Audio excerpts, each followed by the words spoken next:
আপনি একবার বললেন যে আবার একবার আমি বলছি পরেরবার বললেন যে আমি বলছি সিরাজগঞ্জে যে 14 জন পুলিশকে মেরে হত্যা করা হয়েছিল সেখানে ওপেন টক শোতে বাবুল ভাই কথা শেষ না করেই আমার কথা শেষ করতে না করেই উনি নিজের মতো কোনো মন্তব্য করছিলেন ভেরি স্যাড এবং অবজেকশনাল। আমরা এখানে একাডেমিক কথা বলতে এসেছি, আমরা কোনো রাজনৈতিক বিতর্ক করতে আসিনি। আপনার পক্ষে গেলেই আপনি অন্যের দালাল বানিয়ে দিবেন, এগুলোতে আমরা অভ্যস্ত হয়ে গেছি। আওয়ামী লীগ প্লিজ ভাই, প্লিজ বাবুল ভাই, প্লিজ বাবুল ভাই, প্লিজ বাবুল ভাই, বাবুল আপনার কথা বলছেন, আমি কথা বলি, প্লিজ কথা বলতেন।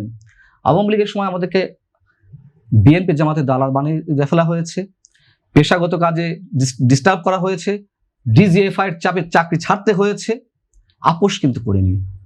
ইউনিসের সময় কারাগারে নেওয়া হয়েছে, আপোষ কিন্তু করিনি। আমি মোটামুটি ড্যাম শিওর যে এই সরকারের সময়ও অনেক ধরনের খড়গ নেমে আসবে, ডাজন্ট ম্যাটার।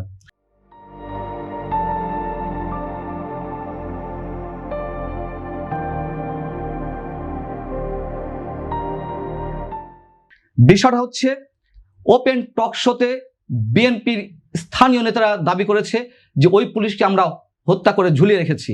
এনসিপির নেতারা দাবি করেছে আমরা হত্যা করে ঝুলিয়ে রেখেছি, যার জন্য এই দায় মুক্তি আইন। এবং বাবুল ভাই আমাকে বলছেন যে এক এক সময় এক কথা, আমি বলছি প্রতিযোগিতার কথা শেষ করতে না দিয়ে উনি ওনার মতো কথা বলছেন। আবার আরে বাবা আমি তো বলতে ওটাই বলতেছি, একবার না আপনারাই বলছেন আবার সে তর্ক, আপনি তো কথাই বুঝতে পারছেন না ভাই। একবার আমি বলছি না, বুঝতে পারছি না বুঝা কি আছে, আপনি একবার বললেন যে আবার একবার আমি বলছি পরেরবার বললেন যে আমি বলছি প্রতিযোগিতা শুরু হয়েছে, বিএনপি দাবি করছে তারা করেছে, এনসিপি নেতারা আগস্টে রক্ত কি অভ্যুত্থানের সময় নানা ঘটনায় ঘটছে। বলতে দেন প্লিজ ভাই, আপনি বলেন আপনার কথার সময় কোনো কথা বলবো না, আপনার কথার সময় কথা বলবো না। কথিত বিপ্লব বলেছি, প্লিজ কথিত বিপ্লব বলেছি, হাজারবার বলবো, বিকজ ওই আন্দোলনের হাজার লাখ কোটি মানুষ ছিল, সেই কোটি কোটি মানুষের সাথে প্রতারণা করা হয়েছে, যার স্বপ্ন দেখানো হয়েছিল, এই যে যারা সামনে সারিতে ছিল, কথিত বিপ্লবী বলবো না কি বলবো, তারা বিপ্লবের কিছু করেছে। এই যে আপনি যে চুক্তিটা বললেন, যে চুক্তির কথা বললেন জিসোমিয়া, এটা তো সামনে। আজ পর্যন্ত মার্কিন চুক্তি নিয়ে কিছু বলেছে এনসিপি নেতারা, জামাত কিছু বলেছে, বিএনপি সেটা কার্যকর করছে।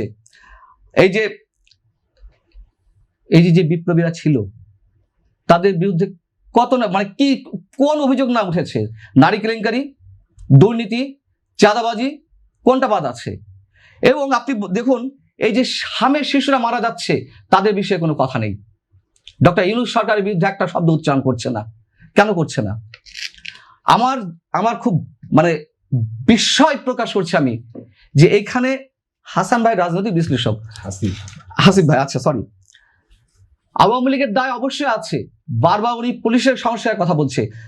আরে শেখ হাসিনার সরকারের বিরুদ্ধে মানুষের অভিযোগ ছিল বলেই তো মানুষ ফুঁসে উঠেছিল। শেখ হাসিনার সরকারের সময় পুলিশ আওয়ামী পুলিশ হয়ে উঠেছিল, এখন কোন পুলিশ? যখন প্রধানমন্ত্রীর সামনে একজন ডিআইজি বলেন আমি শহীদ জিয়ার আদর্শের সৈনিক, আমি এত বছর বঞ্চিত ছিলাম, আমি জাতীয়তাবাদী আদর্শের প্রতি অবিচল থেকেছি, আমার উপরে অন্যায় অত্যাচার করা হয়েছে, তাও আমি জাতীয়তাবাদী আদর্শ থেকে বিচ্যুত হয়নি, এটা কোন পুলিশ? এত কথা কিন্তু বলে নাই, এক লাইন বলছিল না, এক লাইন 5 মিনিটে বক্তব্য। জাতীয়তাবাদী আমি আমার ছাত্র জীবনে জাতীয়তাবাদী রাজনীতিতে বিশ্বাস করতাম বলে আমি বিগত সময়ে বঞ্চিত হয়েছি, আমাকে বঞ্চিত করা হয়েছে। এটুকু বলেছেন। হ্যাঁ, উনি বলেননি আমি শহীদ জিয়ার সাথে হাত মিলিয়েছি, আমার স্কুলে উনি একবার এসেছিলেন, আমি তাকে ফুলের মালা দিয়েছি। উনি বলেননি আমার চাকরি এত বছর বঞ্চিত ছিলাম, আমার চাকরি খেয়ে ফেলেছে আওয়ামী লীগ, পরে আবার এখানে এসেছি, আমি আমার কষ্টের কথা বলতে চাই। এগুলো এক লাইনে বলা? বাবুল ভাই, আপনি সম্মানিত সংসদ সদস্য, আমি খুব সামান্য একজন সাংবাদিক, আমার চেয়ে আপনার কাছে ইনফরমেশন বেশি থাকতে হবে অন্তত প্রশাসন দিক থেকে। আপনি বলেন যে এক লাইনে বলে ফেলেছেন, অডিয়েন্স তো দেখছে, উনি কয় লাইনে বলেছে, এগুলো তো মানুষের মুখে মুখে রয়েছে। যাও, আচ্ছা আপনি শোনেন, এটা আপনার বিষয়। এখন উত্তরটা দিতেন। হ্যাঁ।